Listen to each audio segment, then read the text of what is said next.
믿음이 연약한 자를 너희가 받되 그의 의견을 비판하지 말라. 어떤 사람은 모든 것을 먹을 만한 믿음이 있고 믿음이 연약한 자는 채소만 먹느니라. 먹는 자는 먹지 않는 자를 업신여기지 말고 먹지 않는 자는 먹는 자를 비판하지 말라. 이는 하나님이 그를 받으셨음이라. 남의 하인을 비판하는 너는 누구냐? 그가 서 있는 것이나 넘어지는 것이 자기 주인에게 있음에 그가 세움을 받으리니 이는 그를 세우시는 권능이 주께 있음이라. 어떤 사람은 이 날을 전날보다 낮게 여기고 어떤 사람은 모든 날을 같게 여기나니 각각 자기 마음으로 확정할지니라. 나를 중히 여기는 자도 주를 위하여 중히 여기고 먹는 자도 주를 위하여 먹으니 이는 하나님께 감사하며 먹지 않는 자도 주를 위하여 먹지 아니하며 하나님께 감사하느니라.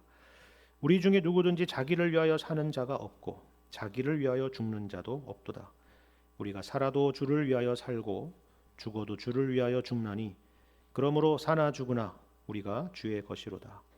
이를 위하여 그리스도께서 죽었다가 다시 살아나셨으니 곧 죽은 자와 산 자의 주가 되려 하심이라. 내가 어찌하여 내 형제를 비판하느냐? 어찌하여 내 형제를 업신여기느냐? 우리가 다 하나님의 심판대 앞에 서리라. 기록되었으되 주께서 이르시되 내가 살았노니 모든 무릎이 내게 꿇을 것이요 모든 혀가 하나님께 자백하리라 하였느니라. 이러므로 우리 각 사람이 자기 일을 하나님께 직고하리라. 아멘. 우리는 그리스도 안에서 우리에게 허락된 자유가 무엇인지 말씀을 통해서 계속 확인하고 있습니다. 우리 지난 주일에는 우리가 누리는 일상에 대한 자유를 함께 생각해 봤죠. 우리가 그리스도를 믿는 믿음 안에 들어와 있다면, 복음 안에 있다면 그것이 죄를 짓는 일이 아닌 이상 모든 것이 자유롭게 허용된다라고 말씀을 드렸습니다. 왜냐하면 예수님께서 오셔서 구약의 모든 율법을 완성하시고 성취하셨기 때문입니다. 그래서 마가복음 7장을 보면 예수님께서 바리새인들에게 이렇게 말씀을 하시는 것을 볼 수 있습니다. 무엇이든지 밖에서 사람에게로 들어가는 것은 능히 사람을 더럽게 하지 못하되 사람 안에서 나오는 것이 사람을 더럽게 하는 것이라 이렇게 말씀하셨습니다. 그렇다면 율법에 등장하는 구약의 율법에 등장하는 그 수많은 의식에 관련된 법들은 무엇이냐? 어떤 것들은 정결하고 또 어떤 것들은 부정하다라고 말하는 그 말씀들은 과연 무엇이냐라는 질문이 있겠죠. 여기에는 여러 목적이 있지만 그 중에 중요한 한 가지는 바로 이것입니다. 우리는 하나님 앞에 죄인이고 우리가 정결하게 되지 않는 한 하나님 나라에 들어갈 수 없다는 것을 우리에게 가르쳐 주시기 위함입니다. 여러분이 성경을 보시면 이스라엘 백성들에게 거룩함을 요구하시는 말씀을 보실 수 있을 겁니다. 내가 거룩하니 너희도 거룩하라 이렇게 말씀을 하셨죠. 그런데 일반 백성들보다 레위인들, 그리고 레위인들보다 제사장들, 그리고 제사장들보다 대제사장에게 성경은 더 높은 차원의 정결의 의식을 요구하고 있다는 것을 여러분이 보실 수가 있을 겁니다. 왜 그렇습니까? 차이가 뭘까요? 쉽게 말하자면 지성소로부터 거리의 차이입니다. 그렇죠? 레위인들은 성전에서 봉사합니다. 제사장들은 성소에 들어갈 수 있죠. 그리고 대제사장만이 그것도 1년에 단 한 번 지성소에 들어갈 수 있습니다. 무슨 말입니까? 이것은 이스라엘 백성들을 영적으로 어떤 구분을 한다는 이야기가 아닙니다. 대제사장이 이스라엘 가운데 제일 거룩하다라는 그런 차원의 이야기도 아니죠. 제사장이나 대제사장은 자기 자신을 위해서 그런 일을 하는 것이 아니지 않습니까? 이스라엘 백성들을 대표해서 그 일을 하는 것이죠. 그러니까 이것은 결국 이스라엘 백성 모두 다가 하나님 앞에 나아가야만 하는데 하나님께 더 가까이 나아가면 나아갈수록 더 높은 차원의 정결을 요구하고 있다는 사실입니다. 그러니까 이 말은 양면을 다 보여주죠. 하나는 우리가 살기 위해서는 반드시 생명 되신 하나님께 나아가야 된다는 것입니다. 그리고 또 하나는 우리는 거룩하신 하나님 앞에 나아갈 수 없는 부정한 죄인이라는 사실이죠.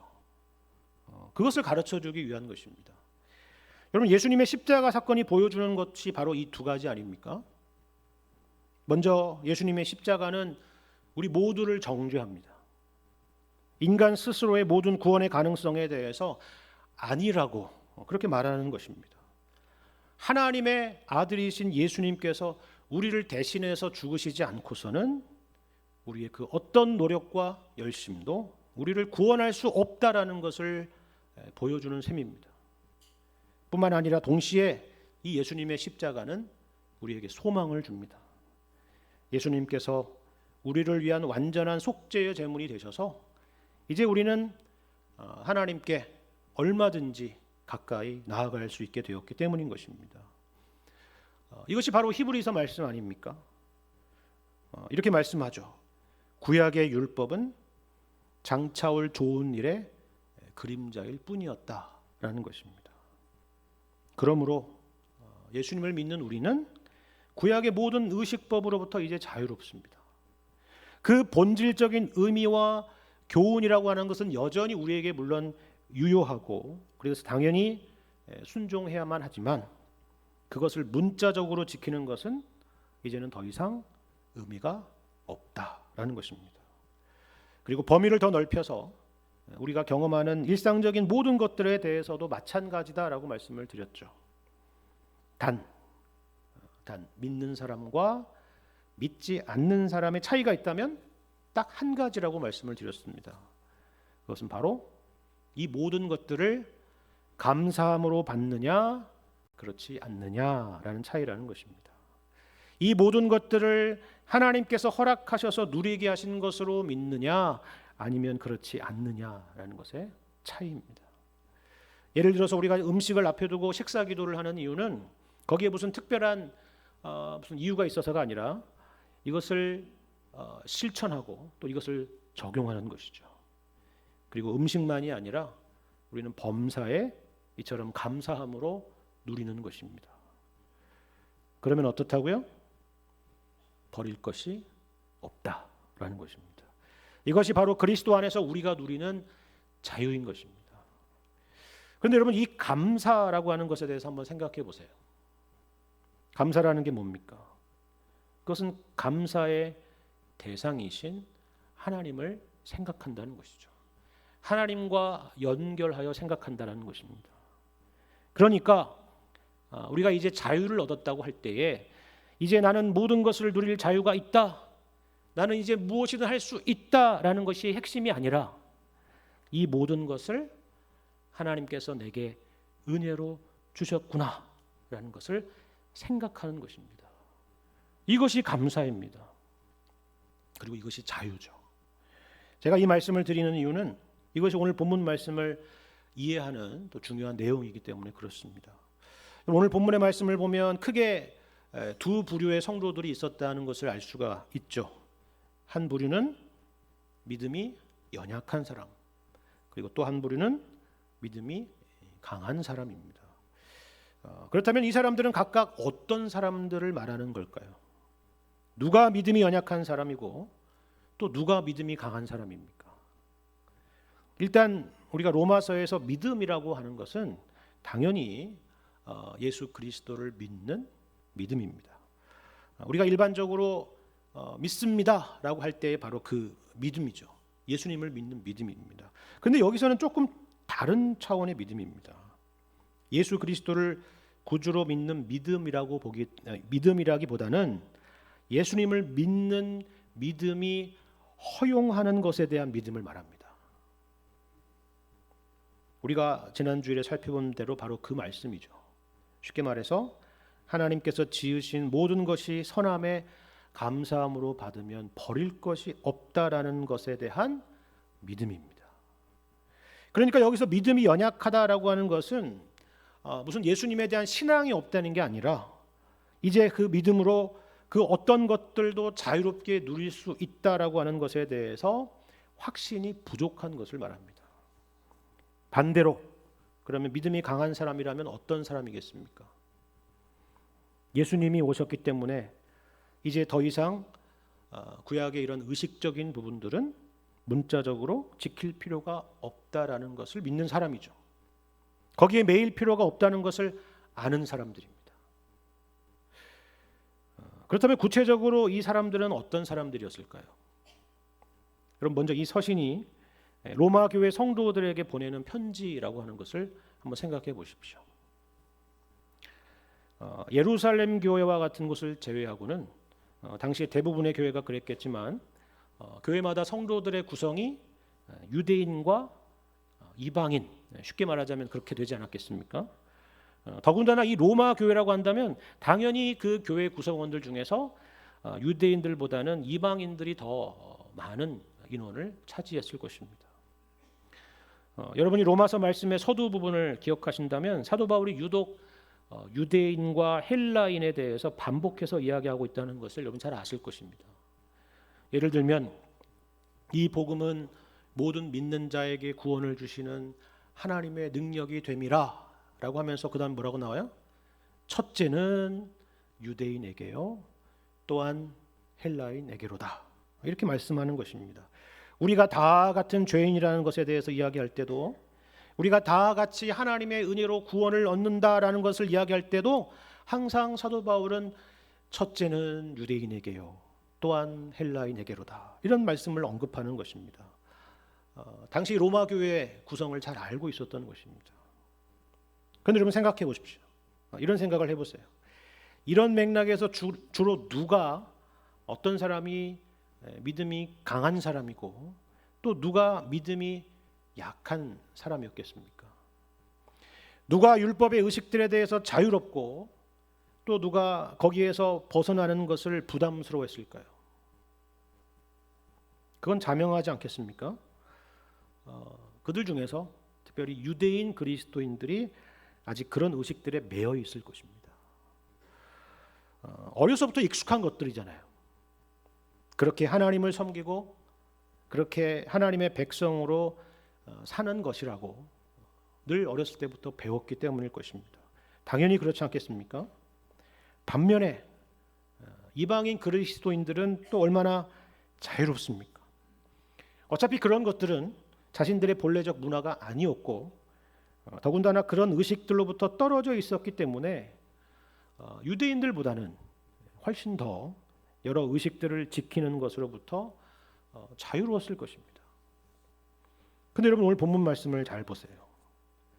사도 바울은 여기서 유대인이냐 이방인이냐라는 것으로 구분하고 있지 않습니다. 어떻게 구분해요? 믿음이 강한 자냐 약한 자냐라고 구분할 뿐이죠. 여러분 이게 어떤 의미인지 아시겠습니까? 여러분 생각해 보십시오. 그런 식의 도식이 맞는 것처럼 보이지만 꼭 그런 것만은 아니라는 것입니다. 예를 들어서 이 로마서 말씀을 쓰고 있는 사도 바울을 생각해 보십시오. 사도 바울은 유대인 아닙니까? 유대인 중에 유대인이죠. 그런데 지금 사도 바울은 복음 안에서 자유를 가르치고 있죠. 또 하나는 이방인들 가운데서도 과거에 유대교 안으로 들어와서 그들의 문화와 의식들에 익숙한 사람들도 분명히 있었을 것입니다. 심지어는 그런 의식을 준수함으로써 종교적인 안정감을 누리는 사람들이 있었겠죠. 그러니까 여기서 믿음이 연약한 자와 강한 자를 그냥 단순히 도식해서 유대인과 이방인이라고 하는 식으로 단순하게 구분하는 것은 옳지 않다라는 것입니다. 다만 우리가 여기서 얻어야 될 중요한 교훈 한 가지가 있는데요. 그게 뭐냐면 바로 이것입니다. 교회 안에서는 이처럼 참으로 다양한 믿음의 수준이 있다라는 것을 알아야 한다는 것입니다. 본문에서 보는 것처럼 믿음이 강한 사람도 있고요. 또 믿음이 연약한 사람들도 있습니다. 그런데 이런 이분법적인 구분이 아니라 당신은 믿음이 강한 사람이요 아니면 약한 사람이요 이런 구분이 아니라 실제로는 정말 다양한 스펙트럼이 있겠죠. 그렇죠. 믿음의 정도라고 하는 것이 정말로 다양했을 것입니다. 그런데 의외로 이것을 잘 이해하지 못하는 사람들이 많이 있는 것 같습니다. 그래서 말과 행동으로 본의 아니게 상처를 주고받는 일들이 있죠. 교회가 이래야 되는 거 아니야? 우리 교회는 원래 이런 교회야 라는 식으로 말을 하거나 생각을 하면서 마치 한 교회에 묶여있는 많은 성도들이 다 똑같은 믿음의 수준과 똑같은 사람이라고 생각하는 경향으로 이야기할 때가 많이 있는 것입니다. 그런데 우리가 알다시피 교회라고 하는 것은 믿음이 강한 사람과 약한 사람도 있을 뿐만이 아니라 신앙이 오래된 분도 계시고 이제 막 예수님을 처음 믿어서 교회에 온 사람도 있고 호기심에 교회를 들리는 사람도 있지 않습니까? 그걸 일괄적으로 이야기하기가 어렵다라는 것이죠.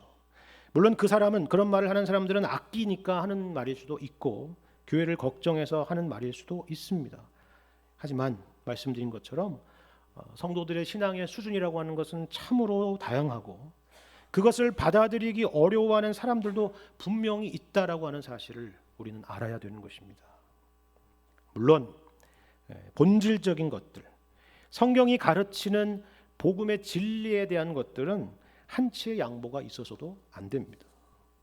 하지만 그 외의 것들, 구원의 본질이나 복음의 진리와 직접적으로 관련이 있지 않은 것들, 성경이 명확하게 명령하거나 금지하지 않은 것들에 대해서는 이것은 전혀 다른 문제인 것입니다.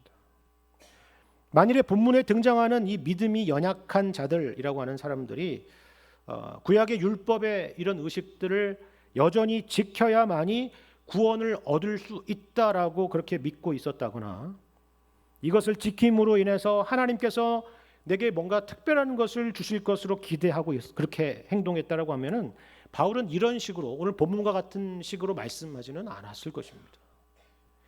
오히려 그런 식으로 생각했던 사람들은 성경에서 갈라디아 교회 성도들이 그런 생각을 했죠. 그런데 여러분 갈라디아서 말씀을 생각해 보십시오. 이런 율법주의적인 생각에 사도 바울은 얼마나 단호하고 엄격합니까? 하지만 오늘 본문의 이 로마서 말씀의 분위기는 전혀 다르지 않습니까? 꾸짖지 않습니다. 따뜻함이 있죠. 왜 그렇습니까? 그들의 행동이 어디에서 비롯된 것인지를 잘 알고 있었기 때문입니다. 복음의 진리를 몰라서가 아닙니다. 믿음이 연약한 자들은 그렇게 하는 것이 하나님을 잘 섬기는 것이라고 생각하고 그래서 그렇게 행했기 때문에 그렇습니다. 바울은 그 마음을 잘 알고 있습니다. 여러분 5절 이하의 말씀을 한번 보십시오. 5절 이하의 말씀 이렇게 말씀하죠. 어떤 사람은 이 날을 저날보다 낮게 여기고 어떤 사람은 모든 날을 같게 여기나니 각각 자기 마음으로 확정할지니라. 나를 중히 여기는 자도 주를 위하여 중히 여기고 먹는 자도 주를 위하여 먹으니 이는 하나님께 감사하며 먹지 않는 자도 주를 위하여 먹지 아니하며 하나님께 감사하느니라. 우리 중에 누구든지 자기를 위하여 사는 자가 없고 자기를 위하여 죽는 자도 없도다. 우리가 살아도 주를 위하여 살고 죽어도 주를 위하여 죽나니 그러므로 사나 죽으나 우리가 주의 것이로다. 이렇게 말씀하죠. 무슨 말입니까? 우리도 알고 있지 않습니까? 이제 구약의 율법에 있는 안식일이나 여러 절기들은 문자적으로 더 이상 지킬 필요가 없습니다. 왜냐하면 예수님께서 이 모든 날들을 성취하셨기 때문입니다. 그러니까 무의미하다는 것이 아니라 이제 우리는 1년 365일이 주님의 날인 것입니다.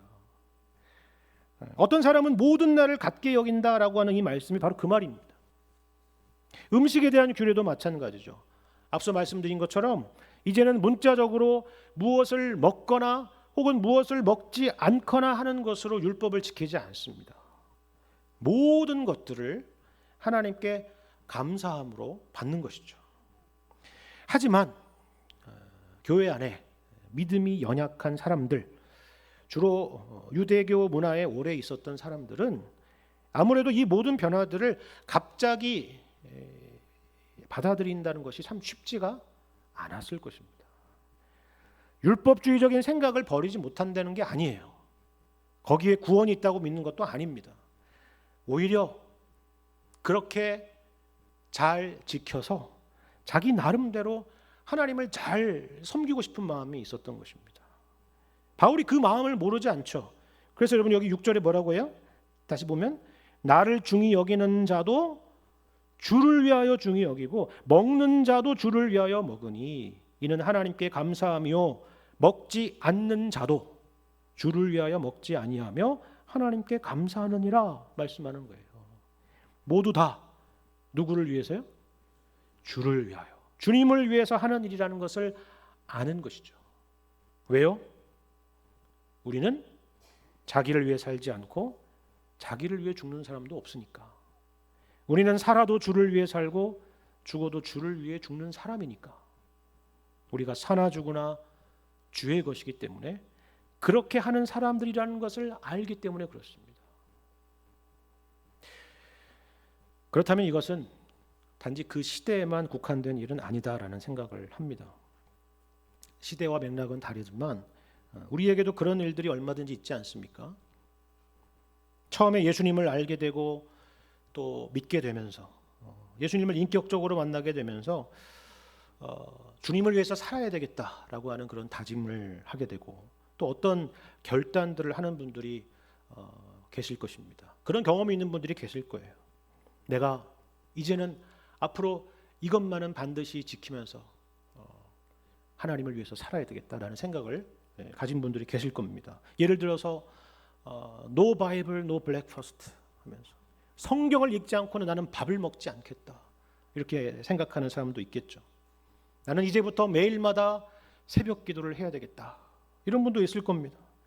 주일을 온전히 지키기 위해서 이제는 주일에는 신앙적인 것 외에는 일체 하지 않아야 되겠다라는 그런 다짐들을 할 수가 있어요. 정말 귀한 다짐들입니다. 단 그것이 누구를 향할 때요? 주를 향할 때, 하나님만을 향할 때 그것은 참으로 귀한 것입니다. 우리가 주를 위하는 마음으로 하는 것이라면 그것은 어떤 것이든 참 귀한 것입니다. 그런데 왜 사도 바울은 이런 모습들을 믿음이 없는 것은 아니지만 믿음이 연약하다라고 했을까요? 여러분 생각해 보십시오. 여러분도 경험해 보신 분들은 아시겠지만 말씀드린 것처럼 그와 같이 스스로 어떤 원칙을 세워놓을 때까지는 좋습니다. 우리가 의욕이 넘칠 때까지는 좋아요. 그런데 때때로 내가 세운 것들이 제대로 지켜지지 못할 때는 어떻습니까? 상심이 되지 않습니까? 낙심이 되지 않나요? 심지어는 내가 하나님께 큰 죄를 지었구나 라고 생각하기까지 이르는 것입니다. 하루 종일 그것 때문에 마음이 힘들고 괴롭죠.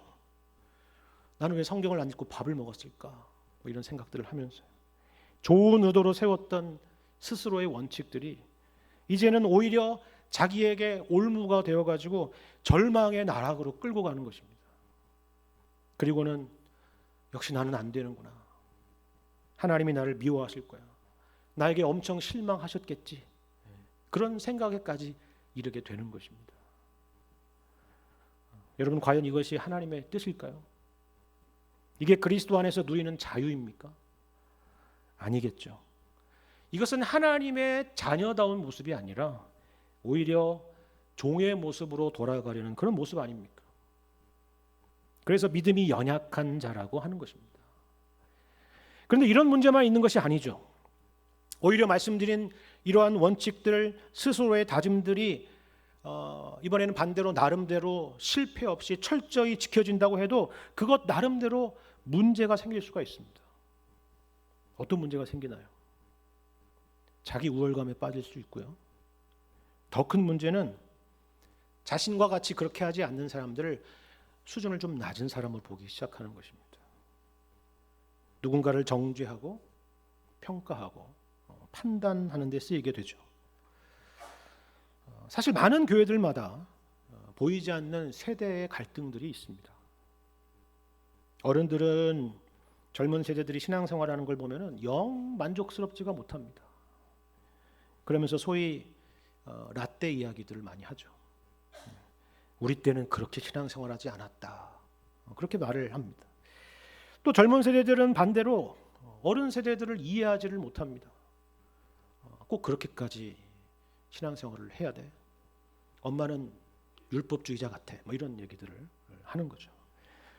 모양과 맥락은 다르지만 어느 시대, 어느 교회에서나 있을 수 있는 일입니다. 물론 이것은 본문의 로마 교회 같이 한 세대 안에서도 얼마든지 일어날 수 있는 일입니다. 서로 생각이 다르기 때문이죠. 이에 대한 오늘 본문의 대답은 이것입니다. 그럼 먼저 3절 말씀을 보시길 바랍니다. 이렇게 말씀하죠. 먹는 자는 먹지 않는 자를 업신여기지 말고 먹지 않는 자는 먹는 자를 비판하지 말라. 이는 하나님이 그를 받으셨음이라. 이렇게 말씀하죠. 교회 안에 있는 두 가지 갈등을 그대로 보여주고 있지 않습니까? 먹는 사람, 믿음이 강한 사람, 복음 안에서 자유를 누리는 사람은요, 그렇지 않은 사람들을 업신여기기가 쉽습니다. 사람들이 참 그런 것 같습니다. 복음의 진리를 이렇게 하나둘씩 알게 되면은 한편으로는 그 은혜에 감사하게 되고 그 깨달음에 대해서 감사하게 되면서도 또 한편으로는 아직 그 지식에 도달하지 못하고 이르지 못한 사람들을 보면서 업신여기기가 쉬운 것입니다. 왜 저 사람은 아직도 저런 식으로 신앙생활을 하지? 성경도 안 읽어봤나? 이런 식으로 생각을 하는 거예요. 하지만 지식이라고 하는 것이 신앙의 성숙이나 신앙의 수준은 아니라는 것을 여러분 기억하시기를 바랍니다. 그렇게 착각해서는 안 되는 것입니다. 지식은 분명히 필요하죠. 기본인 것입니다. 하지만 고린도전서 말씀처럼 지식은 교만하게 하고 사랑은 덕을 세우는 것입니다. 자유보다 더 큰 것이 사랑이라고 하는 것을 아셔야 됩니다. 사랑 안에 자유라는 것을 담지 못하면 그 자유라는 것이 누군가에게는 상처를 줄 수 있는 도구가 될 수 있다는 사실을 우리는 알아야 됩니다. 뿐만 아니라 이어서 뭐라고 하죠? 먹지 않는 자는 먹는 자를 비판하지 말라라고 말씀하죠. 이번에는 믿음이 약한 사람의 태도에 대한 지적입니다. 앞서 살펴본 것처럼 아무래도 어떤 종교적인 열심이 있는 그런 사람들은요, 그렇지 않은 쪽에 대해서 비판하기가 쉽습니다. 저 사람은 참 뭔가 똑똑하고 성경 지식도 참 많은 것 같은데 신앙생활 하는 걸 보니까 영 별로다. 이런 생각들을 하는 거예요. 그렇게 비판하기가 쉬운 겁니다. 역시나 우리가 항상 조심해야 될 부분입니다. 두 번째로는 1절에 나와 있는 바와 같습니다. 이렇게 말씀하죠. 믿음이 연약한 자를 너희가 받되 그의 의견을 비판하지 말라라는 것입니다. 우리가 방금 3절에서 비판이라는 단어를 받고 그리고 여기 1절에도 똑같은 비판이라는 단어가 있지 않습니까? 그렇죠? 그런데 원문을 보시면요, 똑같은 단어는 아닙니다. 3절에서 비판이라는 것은 판단이라는 의미를 갖고 있습니다. 판단이라고 하는 것은 어떤 기준을 가지고 평가를 하는 것을 말하죠. 근데 여기 1절에서 이 비판이라고 하는 것은 판단이라는 뜻이 아니라 논쟁이라는 뜻을 갖고 있습니다. 그러니까 여기서는 누가 옳으냐 그르냐의 문제는 아니라는 것입니다. 그래서 여러분 다른 번역을 보시면요, 이런 식으로 되어 있습니다. 제가 한번 읽어드리겠습니다. 그의 생각을 시비거리로 삼지 마십시오. 여러 견해를 두고 논쟁할 생각으로 그렇게 하지 마십시오. 그가 망설이는 부분에 대해서 논쟁할 생각은 하지 않는 것이 좋습니다. 이런 식이에요. 다 무슨 말이에요?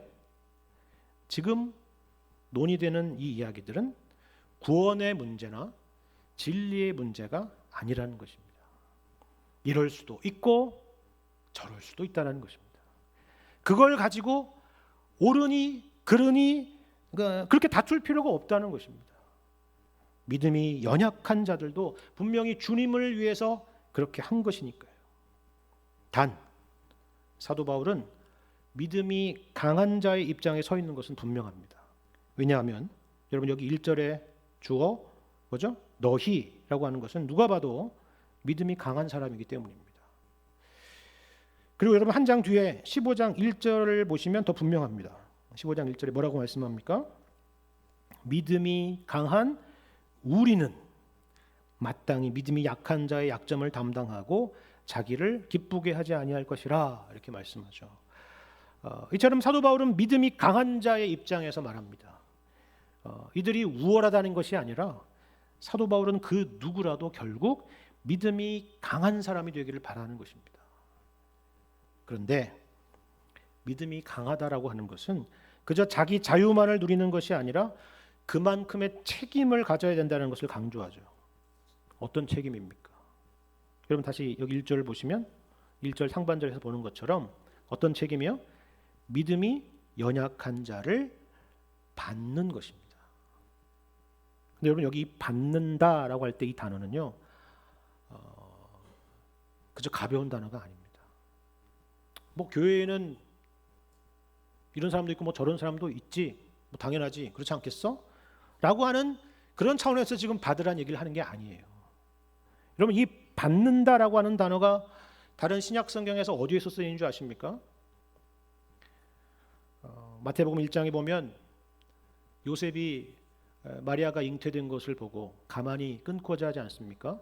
각자 다른 길을 가기로 합니다. 그때 주의 사자가 요셉에게 나타나서 그 임신한 마리아를 받으라 할 때 그 단어입니다. 그리고 누가복음 15장에 보면 탕자의 비유가 등장하는데요. 아버지가 그 탕자를 받을 때 썼던 그 단어가 바로 이 받으라는 단어입니다. 어떤 뉘앙스인지 아시겠죠? 여기에는 그 어떤 조건이나 이유가 없죠. 이처럼 믿음이 연약한 자들과 논쟁하지 말고 싸우지 말고 이것이 옳으니 틀리니 하지 말고 이처럼 받으라는 것입니다. 왜 그렇습니까? 그 이유가 4절에 있습니다. 이렇게 말씀하죠. 남의 하인을 비판하는 너는 누구냐? 그가 서 있는 것이나 넘어지는 것이 자기 주인에게 있음에 그가 세움을 받으리니 이는 그를 세우시는 권능이 주께 있음이라 말씀합니다. 무슨 말입니까? 그 사람의 주인은 누구라는 거예요? 우리가 아니라는 것이죠. 믿음이 강한 자든 약한 자든 하나님만이 그 사람의 인생의 주인이시고 하나님이 그 인생을 책임지신다는 말입니다. 제가 고대 로마에서는 노예가 일반적인 문화라고 말씀을 드렸죠. 근대에 나타난 노예제도하고는 다른 차원이라고 말씀을 드렸습니다. 그래서 당시에는 이 노예에 대한 어떤 중요한 불문율들이 있었는데요. 예를 들면 이런 것입니다. 손님들이 어떤 지인의 집에 초대를 받을 때에 절대 해서는 안 되는 이야기가 있다는 겁니다. 뭐냐면 이제는 그 집에서는 손님으로 왔으니까 거기에 있는 종들은 자기 종들이 아니잖아요. 그렇죠? 근데 그 종들에 대해서 왈가왈부하는 것, 그렇게 비판하는 것, 그것은 절대로 해서는 안 될 불문율이었다는 겁니다. 왜요? 그 종들은 그 주인의 종들이니까. 무슨 말인지 아시겠죠? 그래서 여기 남의 하인을 비판하는 너는 누구냐라고 하는 말이 있는 것입니다. 그렇습니다.